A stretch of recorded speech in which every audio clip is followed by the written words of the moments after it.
This is a continuation of The Old Front Line by John Masefield, containing the second of 3 parts. In this gully barracks, and in similar shelters cut in the chalk of the steeper banks near Beaumont Hamel, the enemy could hold ready large numbers of men to repel an attack or to make a counter-attack. They lived in these dugouts in comparative safety and in moderate comfort. When our attacks came during the early months of the battle, they were able to pass rapidly and safely by these underground galleries from one part of the position to another, bringing their machine guns with them. However, the ravine was presently taken and the galleries and underground shelters were cleared. In one underground room in that barracks, nearly 50 of the enemy were found lying dead in their bunks, all unwounded and as though asleep. They had been killed by the concussion of the air following on the burst of a big shell at the entrance. One other thing may be mentioned about this Hawthorne Ridge.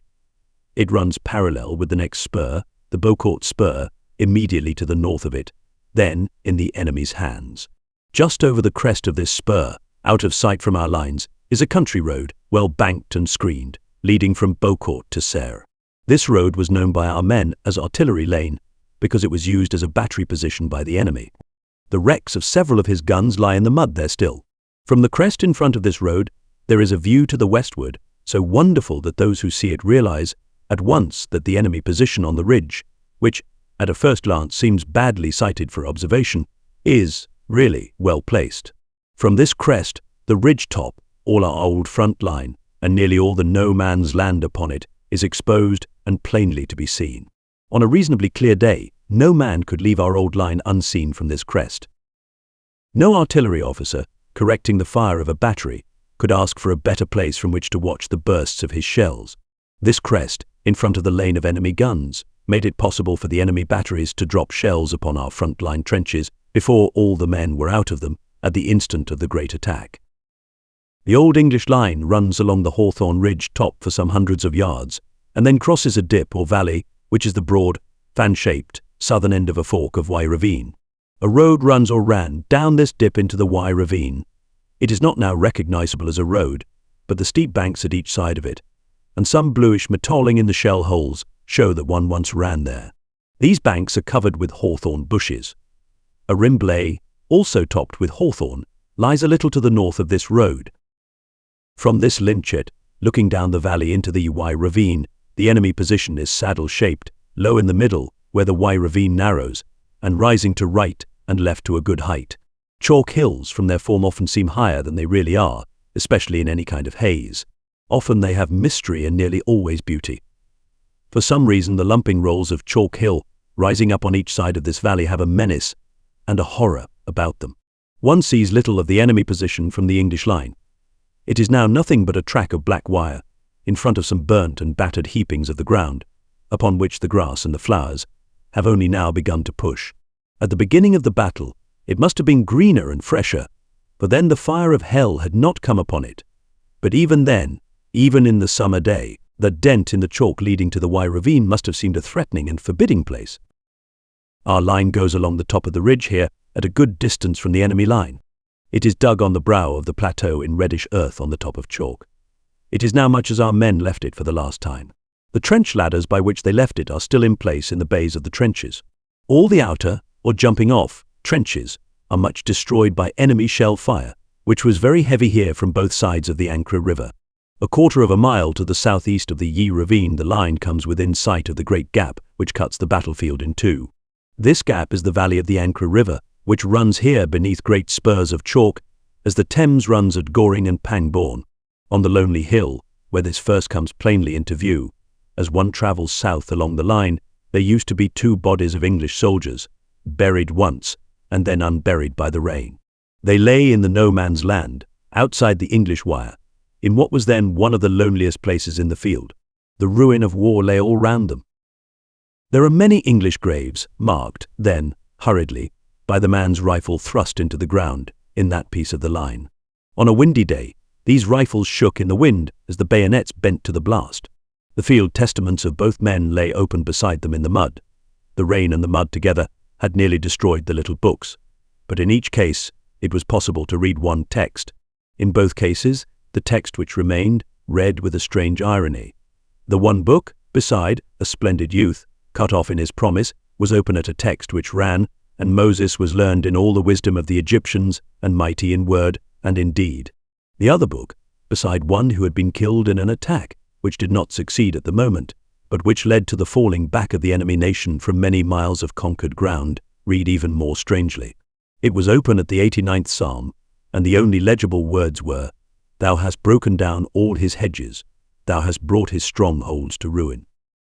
From the hilltop, where these graves are, the lines droop down towards the second of the 4 roads, which runs here in the Ancre Valley parallel with the river and the railway. The slope is steep and the ground broken with shallow gullies and lynchets.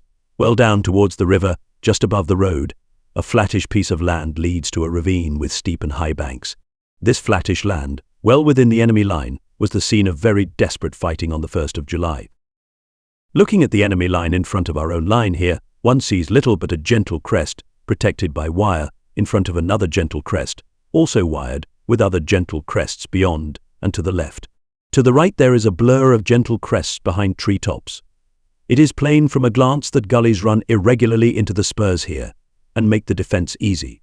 All through the fighting here, it happened too often that the taking of one crest only meant that the winners were taken in flank by machine guns in the crest beyond, and in this bit of the line, by other guns on the other side of the river. Well to the back of the English line here, on the top of the plateau, level with Ocean villas, some trees stand upon the skyline, with the tower of a church, battered, but not destroyed, like the banner of some dauntless one, a little to the west of the wood. The wood shows marks of shelling, but nothing like the marks on the woods attacked by our own men. There are signs of houses among the trees, and the line of a big wood to the east of them. This church and the buildings near it are parts of Masefield village, most of which lies out of sight on the further side of the crest. They are conspicuous landmarks and can be made out from many parts of the field. The chalk scarp on which they stand is by much the most beautiful thing on the battlefield, and the sight of Masefield church tower, on the top of it, is most pleasant. That little banner stood all through the war, and not all the guns of the enemy could bring it down. Many men in the field near Masefield, enduring the mud of the thaw and the lice, wet, and squalor of dugouts near the front, were cheered by that church tower. For all their bloody talk, the bastards couldn't bring it down. The hill with the lines upon it slopes steeply down to the valley of the Ancre. Just where the lines come to the valley, the ground drops abruptly in a cliff or steep bank, 25 feet high, to the road. Our line on this slope covers the village of Hamel, which lies just behind the line, along the road and on the hill slopes above it. The church and churchyard of Hamel, both utterly ruined, lie well up the hill, in such a position that they made good posts from which our snipers could shoot across the river at men in the Schwaben redoubt. Crocuses, snowdrops, and a purple flower once planted on the graves of the churchyard, but now escaped into the field, blossomed here in this wintry spring, long before any other plant on the battlefield was in bud. Hamel in peacetime may have contained 40 houses, some shatters of which still stand. There are a few red brick walls, some frames of wood from which the plaster has been blown, some gardens gone wild, fruit trees unpruned and more or less ragged from fire, and an air of desecration and desertion. In some of the ruins there are signs of use. The lower windows are filled with sandbags, the lower stories are strengthened with girders and balks. From the main road in the valley, a country track or road, muddy even for the Somme, leads up the hill, through the heart of the village, past the church, towards our old line and Oakham villas. Not much can be seen from the valley road in Hamel, for it is only a few feet above the level of the riverbed, which is well grown with timber not yet completely destroyed. The general view to the eastward from this low-lying road is that of a lake, 500 yards across, in some wild land not yet settled. The lake is shallow, blind with reeds, vivid with watergrass, and lively with moorfowl. The trees grow out of the water, or lie in it, just as they fell when they were shot. On the whole, the trees just here, though chipped and knocked about, have not suffered badly. They have the look of trees, and are leafy in summer. Beyond the trees, on the other side of the marsh, is the steep and high eastern bank of the Ancre, on which a battered wood, called Tipful Wood, stands like an army of black and haggard rampikes. But for this stricken wood, the eastern bank of the Ancre is a gentle, sloping hill, bare of trees. On the top of this hill is the famous Schwaben redoubt. The Ancre River and the marshy valley through which it runs are crossed by several causeways. One most famous causeway crosses just in front of Hamel on the line of the Old Mill Road. The mill from which it takes its name lies to the left of the causeway on a sort of green island. The wheel, which is not destroyed, still shows among the ruins. The enemy had a dressing station there at one time. The marshy valley of the Ancre splits up the river here into several channels besides the mill stream. The channels are swift and deep, full of exquisitely clear water just out of the chalk. The marsh is rather blind with snags cut off by shells. For some years past the moorfowl in the marsh have been little molested. They are very numerous here. Their cries make the place lonely and romantic. When one stands on this causeway over the Ancre, one is almost at the middle point of the battlefield, for the river cuts the field in two. Roughly speaking, the ground to the west of the river was the scene of containing fighting, the ground to the east of the river the scene of our advance. At the eastern end of the causeway the old mill road rises towards the Schwaben redoubt. All the way up the hill the road is steep, rather deep and bad. It is worn into the chalk and shows up very white in sunny weather. Before the battle it lay about midway between the lines, but it was always patrolled at night by our men. The ground on both sides of it is almost more killed and awful than anywhere in the field. On the English or south side of it, distant from 100 to 200 yards, is the shattered wood, burnt, dead, and desolate. On the enemy side, at about the same distance, is the usual black enemy wire, much tossed and bunched by our shells, covering a tossed and tumbled chalky and filthy parapet. Our own old line is an array of rotted sandbags, filled with chalk flint, covering the burnt wood. One need only look at the ground to know that the fighting here was very grim, and to the death. Near the road and up the slope to the enemy the ground is littered with relics of our charges, moody packs, old shattered scabbards, rifles, bayonets, helmets, curled, torn, rolled and starred, clips of cartridges, and very many graves. Many of the graves are marked with strips of wood torn from packing cases, with penciled inscriptions. An unknown British hero, in loving memory of P. 2 unknown British heroes. An unknown British soldier, a dead Fritz. That gentle slope to the Schwaben is covered with such things. Passing these things, by some lane through the wire, and clambering over the heaps of earth, which were once the parapet, one enters the Schwaben, where so much life was spent. As in so many places on this old battlefield, the first thought is, why, they were in an eyrie here, our fellows had no chance at all. There is no wonder, then, that the approach is strewn with graves. The line stands at the top of a smooth, open slope, commanding our old position and the Ancre Valley. There is no cover of any kind upon the slope except the rims of the shell holes, which make rings of mud among the grass. Just outside the highest point of the front line there is a little clump of our graves. Just inside there is a still unshattered concrete fortlet, built for the machine gun by which those men were killed. All along that front trench of the Schwaben, lying on the parapet, half buried in the mud, are the belts of machine guns, still full of cartridges. There were many machine guns on that earthen wall last year, when our men scrambled over the tumbled chalky line of old sandbags, so plain just down the hill, and came into view on the slope, running and stumbling in the hour of the attack. The machine gunners in the fortress felt indeed that they were in an eyrie, and that our fellows had no chance at all. For the moment one thinks this, as the enemy gunners must have thought it. Then, looking up the hill at the inner works of the great fort, the thought comes that it was not so happy a fate to have to hold this eyrie. Sometimes in winter storms, the Atlantic is heaved aloft and tossed and tumbled under an evil heaven, till all its wilderness is hideous. This hilltop is exactly as though some such welter of water had suddenly become mud. It is all heaped and tossed and tumbled, as though the earth there had been a cross sea. In one place some great earth wave of a trench has been bitten into and beaten back, and turned blind into an eddy by great pits and chasms and running heaps.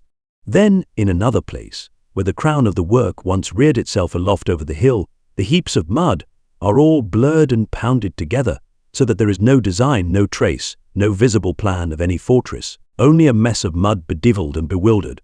All this mess of heaps and hillocks is strung and filthied over with broken bodies and ruined gear. There is nothing whole, nor alive, nor clean in all its extent. It is a place of ruin and death, blown and blasted out of any likeness to any work of man, and so smashed that there is no shelter on it, save for the one machine gunner in his box. On all that desolate hill our fire fell like rain for days and nights and weeks, till the watchers in our line could see no hill at all, but a great, vague, wreathing devil of darkness in which little sudden fires winked and glimmered and disappeared. Once in a lull of the firing a woman appeared upon the enemy parapet and started to walk along it. Our men held their fire and watched her. She walked steadily along the whole front of the Schwaben and then jumped down into her trench. Many thought at the time that she was a man masquerading for a bet, but long afterwards, when our men took the Schwaben, they found her lying in the ruins dead. They buried her there, up on the top of the hill. God alone knows who she was and what she was doing there. Looking back across the Ancre from the Schwaben, the hill of the right bank of the river is clear from the woods near Mesnil to Beaucourt. All along that graceful chalk hill are communication trenches thrust up like long white mole runs, or like the comb of rollers on a reef. At right angles to these long white lines are black streaks which mark the enemy's successive front lines. The later ones are visibly more ragged than those near our old line. There are few more lonely places than that scene of old battles. One may stand on the Schwaben for many days together and look west over the moor or east over the wilderness without seeing any sign of human life, save perhaps some solitary guarding a dump of stores. The hill on which the Schwaben is built is like a great thumb laid down beside the Ancre River. There is a little valley on its eastern side, exactly like the space between a great thumb and a great forefinger. It is called Crucifix Valley, from an iron Calvary that stood in it in the early days of the war. It must once have been a lovely and romantic glen, strangely beautiful throughout. Even now its lower reach between a steep bank of scrub and thickful wood is as lovely as a place can be after the passing of a cyclone. Its upper reach, which makes the eastern boundary of the Schwaben, is as ghastly a scene of smash as the world can show. It is nothing but a collection of irregular pools dug by big shells during months of battle. The pools are long enough and deep enough to dive into, and full to overflowing with filthy water. Sometimes the pressure of the water bursts the mud banks of one of these pools, and a rush of water comes, and the pools below it overflow, and a noise of water rises in that solitude which is like the mud and water of the beginning of the world before any green thing appeared. Our line runs across this Crucifix Valley in a strong sandbag barricade. The enemy line crosses it higher up in a continuation of the front line of the Schwaben. As soon as the lines are across the valley, they turn sharply to the south at an important point. The Schwaben spur is like a thumb. Crucifix Valley is like the space between a thumb and a forefinger. Just to the east of Crucifix Valley, a second spur thrusts away down to the south like a forefinger. It is a long, sloping spur, wooded at the lower end. It is known on the maps as Thiepval Hill, or the Leipzig Salient. When the lines turn to the south after crossing Crucifix Valley, they run along the side of this hill and pass out of sight round the end. The lines are quite regular and distinct.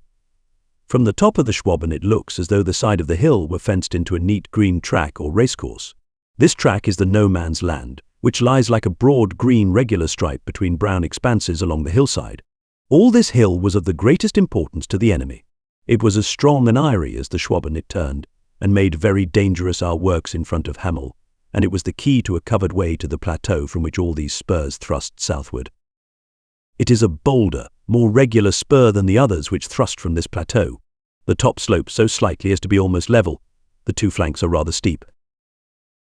Right at the top of it, just where it springs from the plateau, much where the knuckle of the imagined hand would be, and perhaps 500 yards east from our old sandbag barricade in Crucifix Valley, there is a redness in the battered earth and upon the chalk of the road. The redness is patchy over a good big stretch of this part of the spur, but it is all within the enemy lines and well above our own. Where the shattered hillside slopes towards our lines there are many remnants of trees, some of them fruit trees, arranged in a kind of order behind the burnt relics of a hedge, others dotted about random. All burnt, blasted, and killed. One need only glance at the hill on which they stand to see that it has been more burnt and shell-smitten than most parts of the lines. It is as though the fight here had been more than to the death, to beyond death, to the bones and skeleton of the corpse, which was yet unkillable. This is the site of the little hill village of Thiepval, which once stood at a crossroads here among apple orchards and the trees of a park. It had a church, just at the junction of the roads, and a fine seigneurial chateau, in a garden beside the church. Otherwise it was a little lonely mean place, built of brick and plaster on a great lonely heap of chalk downland. It had no importance and no history before the war, except that a seigneur of Thiepval is mentioned as having once attended a meeting at Amiens. It was of great military importance at the time of the Battle of the Somme. In the old days it may have had a beauty of position. It is worthwhile to clamber up to Thiepval from our lines. The road runs through the site of the village in a deep cutting, which may have once been lovely. The road is reddish with the smashed bricks of the village. Here and there in the mud are perhaps 3 courses of brick where a house once stood, or some hideous hole bricked at the bottom for the vault of a cellar.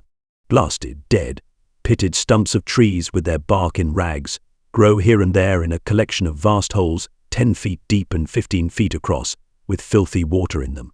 There is nothing left of the church, a big reddish mound of brick that seems mainly powder round a core of cement, still marks where the chateau stood. The chateau garden, the round village pond, the pine tree which was once a landmark there, are all blown out of recognition. The mud of the Somme, which will be remembered by our soldiers long after they have forgotten the shelling, was worse at Thiepval than elsewhere, or, at least, could not have been worse elsewhere. The road through Thiepval was a bog. The village was a quagmire. Near the chateau there were bits where one sank to the knee. In the great battle for Thiepval, on the 26th of last September, one of our tanks charged an enemy trench here. It plunged and stuck fast, and remained in the mud, like a great animal stricken dead in its spring. It was one of the sights of Thiepval during the winter, for it looked most splendid. Afterwards, it was salved and went to fight again. From this part of Thiepval one can look along the top of the Leipzig spur, which begins here and thrusts to the south for 1,000 yards. There are two big enemy works on the Leipzig spur. One, well to the south of the village, is, or was, for it is all blown out of shape, a 6-angled star-shaped redoubt called the Wonder Work. The other, still further to the south, about a big, disused, and very evil-looking quarry, towards the end of the spur, is, or was, called the Leipzig Salient, or by some people, the Hohenzollern, from the Hohenzollern Trench, which ran straight across the spur, about halfway down the salient. In these two fortresses the enemy had two strong, evil eyries, high above us. They looked down upon our line, which runs along the side of the hill below them. Though in the end, our guns blasted the enemy off the hill, our line along that slope was a costly one to hold, since fire upon it could be observed and directed from so many points from the rear, above Hamel, from the left flank, on the Schwaben and near Thiepval, and from the hill itself. The hill is all skinned and scarred, and the trace of the great works can no longer be followed. At the top of the hill, in the middle of a filthy big pool, is a ruined enemy trench mortar, sitting up like a swollen toad. At the end of the spur the lines curve round to the east to shut in the hill. A grass-grown road crosses the lines here, goes up to the hilltop, and then along it. The slopes at this end of the hill are gentle, and from low down, where our lines are, it is a pleasant and graceful brae, where the larks never cease to sing, and where you may always put up partridges, and sometimes even a hare.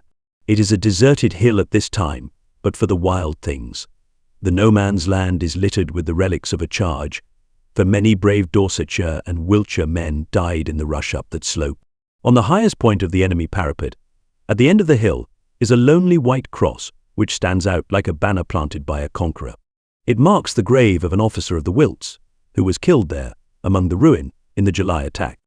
Below the lines, where the ground droops away toward the river, the oddly shaped, deeply valleyed wood of Orthueli begins. It makes a sort of socket of woodland so curved as to take the end of the spur. It is a romantic and very lovely wood, pleasant with the noise of water and not badly damaged by the fighting. The trees are alive and leafy, the shrubs are pushing, and the spring flowers, wood anemones, violets and the oxlip, which in this country takes the place of the primrose and the cowslip, flower beautifully among the shell holes, rags, and old tins of war. But at the northeastern end, it runs out in a straggling spinney along the Leipzig's east flank, and this horn of wood is almost as badly shattered as if the shell fire upon it had been English. Here the enemy, fearing for his salient, kept up a terrible barrage. The trees are burnt, ragged, unbarked, topped and cut off short, the trenches are blown in and jumbled, and the ground blasted and gouged. Standing in the Old English front line just to the north of Orthueli Wood, one sees the usual slow gradual grassy rise to the dark enemy wire. Mesnil stands out among its trees to the left. To the right is this shattered stretch of wood, with a valley beyond it, and a rather big, steep, green hill topped by a few trees beyond the valley. The jut of the Leipzig shuts out the view to the flanks, so that one can see little more than this. The Leipzig itself, like the Schwaben, is a hawk's nest or eyrie. Up there one can look down by Orthueli Wood to Albert Church and Chimneys, the uplands of the Somme, the Amiens Road, down which the enemy marched in triumph and afterwards retreated in a hurry, and the fair fields that were to have been the booty of this war. Away to the left of this is the wooded clump of Becourt, and, beyond it, One Tree Hill with its forlorn mound, like the burial place of a king. On the right flank is the Ancra Valley, with the English position round Hamel like an open book under the eye. On the left flank is the rather big, steep, green hill, topped by a few trees, before mentioned. These trees grow in and about what was once the village of Overlers-le-Boissel. The hill does not seem to have a name. It may be called here Middlefinger Hill or Overlers Hill. Like the Schwaben and the Leipzig hills, this hill thrusts out from the knuckle of the big chalk plateau to the north of it like the finger of a hand, in this case the middle finger. It is longer and less regularly defined than the Leipzig hill, because instead of ending, it merges into other hills not quite so high. The valley which parts it from the Leipzig is steeply sided, with the banks of great lynchets. The lines cross the valley obliquely and run north and south along the flank of this hill, keeping their old relative positions, the enemy line well above our own, so that the approach to it is up a glacis. As one climbs up along our old line here, the great flank of Overlers Hill is before one in a noble, bare sweep of grass, running up to the enemy line. Something in the make of this hill, in its shape, or in the way it catches the light, gives it a strangeness which other parts of the battlefield have not. The rise between the lines of the trenches is fully 200 yards across, perhaps more. Nearly all over it in no sort of order, now singly, now in twos or threes, just as the men fell, are the crosses of the graves of the men who were killed in the attack there. Here and there among the little crosses is one bigger than the rest, to some man specially loved or to the men of some battalion. It is difficult to stand in the old English line, from which those men started without the feeling that the crosses are the men alive, still going forward, as they went in the July morning a year ago. Just within the enemy line, 3/4 of the way up the hill, there is a sort of small flat field about 50 yards across where the enemy lost very heavily. They must have gathered there for some rush and then been caught by our guns. At the top of the hill the lines curve to the southeast, drawing closer together. The crest of the hill, such as it is, was not bitterly disputed here, for we could see all that we wished to see of the hill from the eastern flank. Our line passes over the spur slightly below it. The enemy line takes in as much of it as the enemy needed. From it, he has a fair view of Albert town, and of the country to the east and west of it, the wooded hill of Bicourt, and the hill above Fricourt. From our line we see his line and a few treetops. From the eastern flank of the hill, our line gives a glimpse of the site of the village of Overlers-le-Boissel, once one of the strong places of the enemy, and now a few heaps of bricks, and one spike of burnt ruin where the church stood.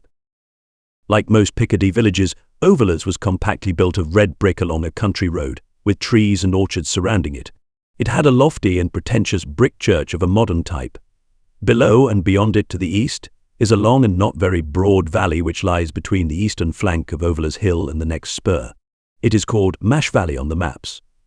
The lines go down Overlers Hill into this valley and then across it. Right at the upper end of this valley, rather more than a mile away, yet plainly visible from our lines near Overlers, at the time of the beginning of the battle, were a few red brick ruins in an irregular row across the valley head. A clump of small fir and cypress trees stood up dark on the hill at the western end of this row, and behind the trees was a line of green hill topped with the ruins of a windmill. The ruins, now gone, were the end of Pozier's village. The dark trees grew in Pozier's cemetery, and the mill was the famous windmill of Pozier's, which marked the crest that was one of the prizes of the battle. All these things were then clearly to be seen, though in the distance. The main hollow of the valley is not remarkable, except that it is crossed by enormous trenches and very steeply hedged by a hill on its eastern flank. This eastern hill, which has such a steep side, is a spur or finger of chalk, thrusting southward from Pozières, like the ring finger of the imagined hand. Mash Valley curves round its fingertip, and just at the spring of the curve the third of the 4 Albert roads crosses it, and goes up the spur towards Poitiers and Bapaume. The line of the road, which is rather banked up, so as to be a raised way, like so many Roman roads, can be plainly seen, going along the spur, almost to Poitiers. In many places, it makes the eastern skyline to observers down in the valley. Behind our front line in this Mash Valley is the pleasant green Usna Hill, which runs across the hollow and shuts it in to the south. From this hill, seamed right across with our reserve and support trenches, one can look down at the enemy position, which crosses Mash Valley in 6 great lines, all very deep, strong, and dug into for underground shelter. Standing in Mash Valley, at the foot of Ring Finger Spur, just where the Roman road starts its long rise to Pozieres, one sees a lesser road forking off to the right, towards a village called Contalmaison, a couple of miles away. The fork of the road marks where our old front line ran. The trenches are filled in at this point now, so that the roads may be used, but the place was once an exceedingly hot corner. In the old days, all the space between the two roads at the fork was filled with the village, or hamlet of La Boisselle, which, though a tiny place, had once a church and perhaps 100 inhabitants. The enemy fortified the village till it was an exceedingly strong place. We held a part of the village cemetery. Some of the broken crosses of the graves still show among the chalk here. To the left of the Roman road, only a stone's throw from this ruined graveyard, a part of our line is built up with now rotting sandbags, full of chalk, so that it looks like a mound of grey rocks. Opposite the mound, perhaps 100 yards up the hill, is another, much bigger, irregular mound of chalk that has become dirty, with some relics of battered black wire at its base. The space between the two mounds is now green with grass, though pitted with shell holes, and marked in many places with the crosses of graves. The space is the old no man's land, and the graves are of men who started to charge across that field on the 1st of July.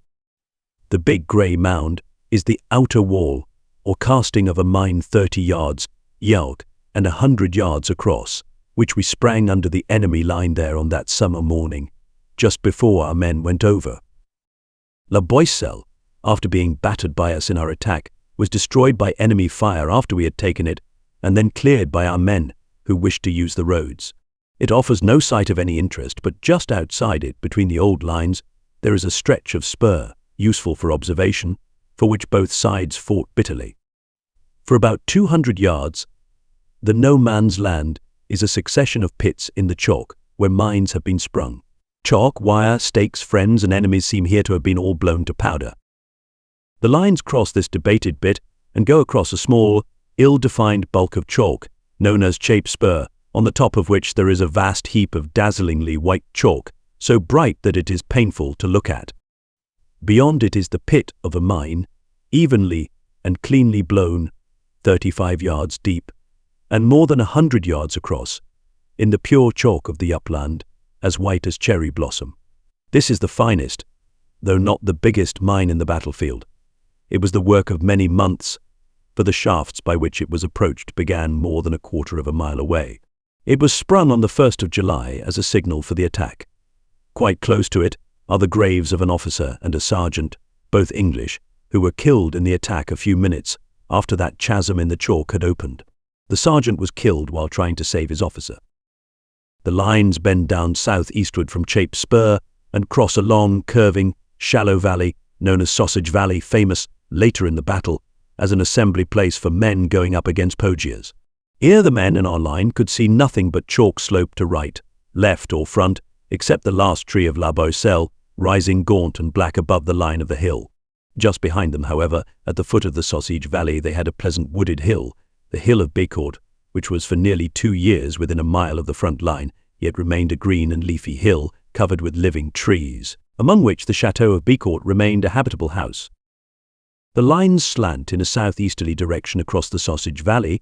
They mount the spur to the east of it and proceed, in the same direction, across a bare field, like the top of a slightly tilted table, in the long slope down to Fricourt.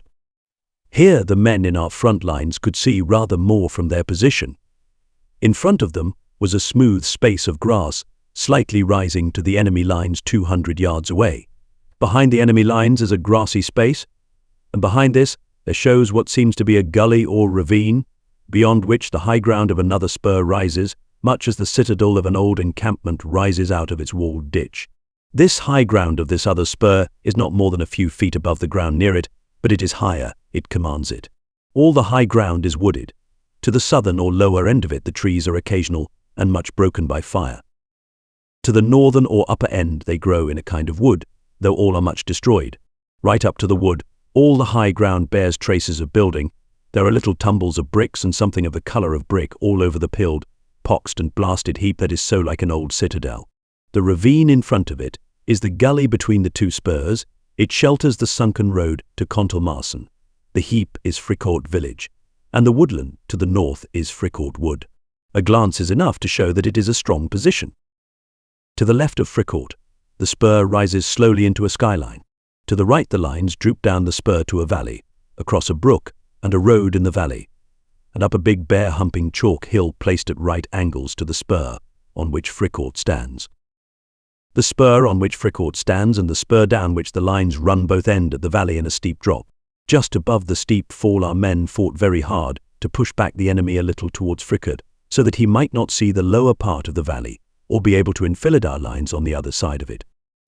For about 300 yards here, the space between the lines is filled with the craters of mines exploded under the enemy's front line. In some cases we seized and held the craters, in others the craters were untenable by either side. Under one of those held by us it was found that the enemy had sunk a big countermine, which was excavated and ready for charging at the time of the beginning of the battle, when Fricourt fell. This part of the line is more thickly coated with earth than most of the chalk hills of the battlefield. The craters lie in a blown and dug-up wilderness of heaps of reddish earth, pocked with shell holes and tumbled with wire. The enemy lines are much broken and ruined, their parapets thrown down, the mouths of their dugouts blown in, and their pride abased. The Fricourt position was one of the boasts of the enemy on this front.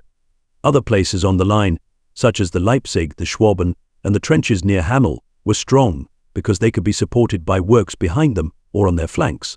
Fricourt was strong in itself, like Gommecourt. It was perhaps the only place in the field of which it could be said that it was as strong as Gommecourt. As at Gommecourt, it had a good natural glacis up to the front line, which was deep, strong, and well wired.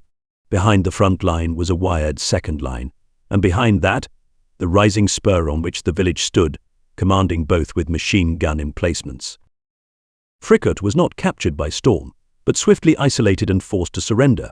It held out not quite 2 days. It was the first-rate fortress taken by our men from the enemy in this engagement. In the ruins they saw for the first time the work which the enemy puts into his main defences and the skill and craft with which he provides for his comfort. For some weeks, the underground arrangements of Fricourt, the stairs with wired treads, the bolting holes, the air and escape shafts, the living rooms with electric light, the panelled walls, covered with cretons of the smartest Berlin patterns, the neat bunks and the signs of female visitors were written of in the press, so that some may think that Fricourt was better fitted than other places on the line. It is not so. The work at Fricourt was well done, but it was no better than that at other places, where a village with cellars in it had to be converted into a fortress. Our men took Fricourt at the beginning of the battle in a fair state of preservation. Such work was then new to our men, and this good example was made much of. In the valley below the village, in great, deep and powerfully revetted works, the enemy had built himself gun emplacements so weighted with timber balks that they collapsed soon after his men ceased to attend them.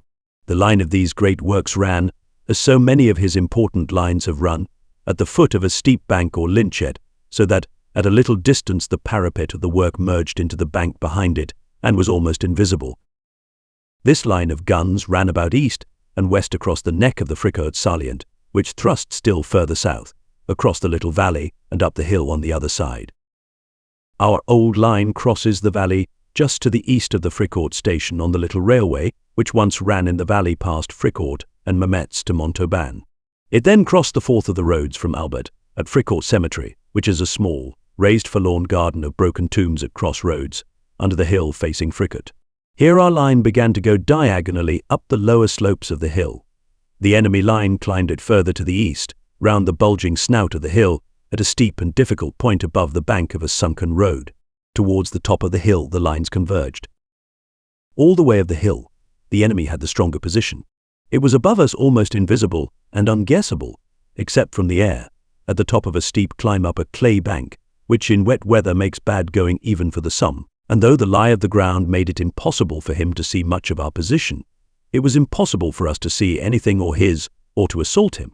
The hill is a big steep chalk hill, with contours so laid upon it that not much of it can be seen from below.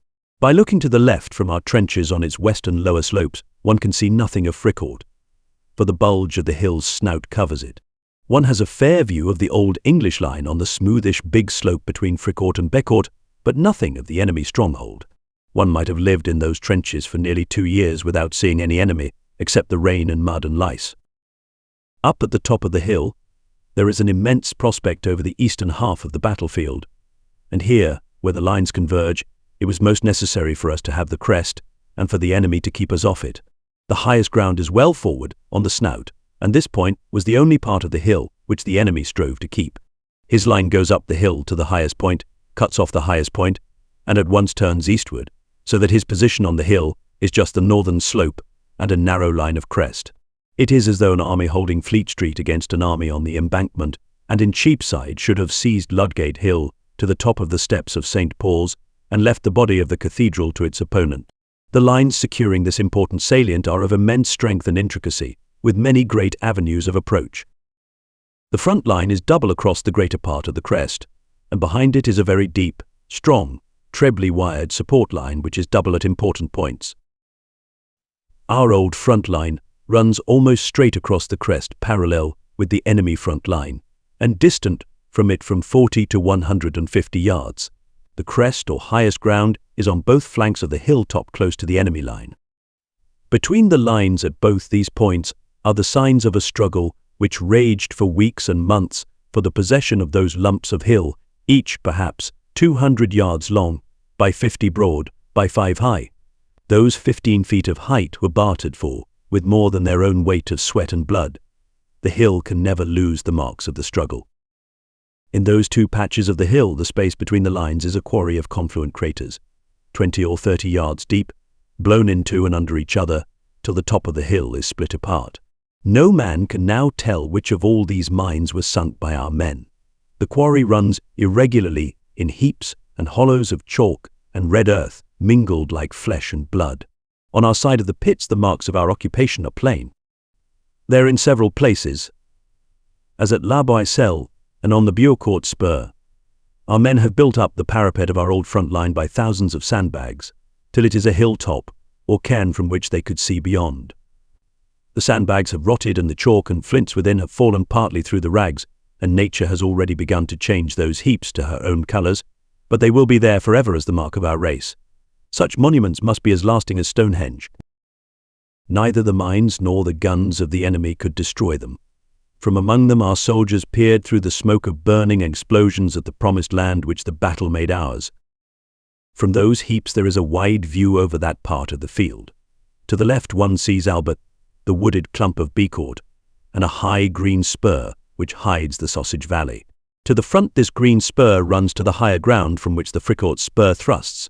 On this higher ground, behind Fricourt and its wood, is a much bigger, thicker, and better grown wood. About 1.5 miles away, this is the wood of Mametz.